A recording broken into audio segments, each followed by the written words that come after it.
ഞങ്ങളൊരാലോചനയായിട്ട് വന്നേക്കും. ഈ ഫ്രാൻസിസിന് ഇവിടെ തന്നെ ഇഷ്ടമാണ്. കുറേ നാളായിട്ട് എന്നോട് പറയണം.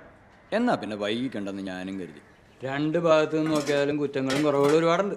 അതൊക്കെ അറിഞ്ഞുകൊണ്ട് തന്നെയാണ് ഞങ്ങൾ ഇങ്ങനെ ഒരു ആലോചനയ്ക്ക് വന്നേക്കണത്. എൻ്റെ മോൻ ആദ്യം ഒന്ന് കെട്ടിയതാണ്, അവൾ ചത്തും പോയി. അവരൊരു കുട്ടിയുമുണ്ട്. ഇതെല്ലാവർക്കും അറിയാവുന്ന കാര്യമാണ്. പിന്നെ ഈ വീട്ടിലെ കാര്യം എല്ലാവർക്കും അറിയാവുന്നതാണല്ലോ. അച്ചോ, ബാക്കി പറയച്ചോ. പൊന്നിൻ്റെ കാര്യവും കല്യാണ ചെലവിൻ്റെ കാര്യവും എന്ന് ഓർത്ത് ജോസഫ് വിഷമിക്കണം. അതൊക്കെ ഇവർ നോക്കിക്കോളാന്നാണ് പറഞ്ഞേക്കണം. ജോസഫ് സമ്മതിച്ചാൽ മതി. അച്ഛനെന്താ ഈ പറയുന്നത്? ജോസഫിന് സമ്മതമാണ്. അവളോടും കൂടി ഒന്ന് ചോദിക്കണ്ടേ? അവൾക്കൊരു ഇഷ്ടക്കുറവുമില്ല. ഇനി നീയായിട്ട് പറഞ്ഞ് ഉടക്കായിരുന്നാൽ മതി. ഇത് ഞങ്ങളുടെ കുടുംബകാര്യമാണ്. പലയിടത്തുനിന്നും വന്നാൽ നീ എന്തിനാ ഇതിന് ഇടപെടുന്നത്?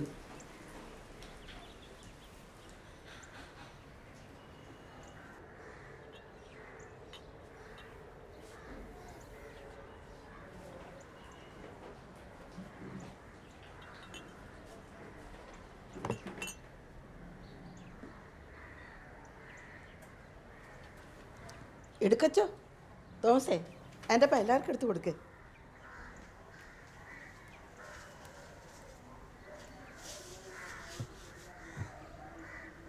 കലക്കോളത്തിൽ മീൻ പിടിക്കാൻ നോക്കി.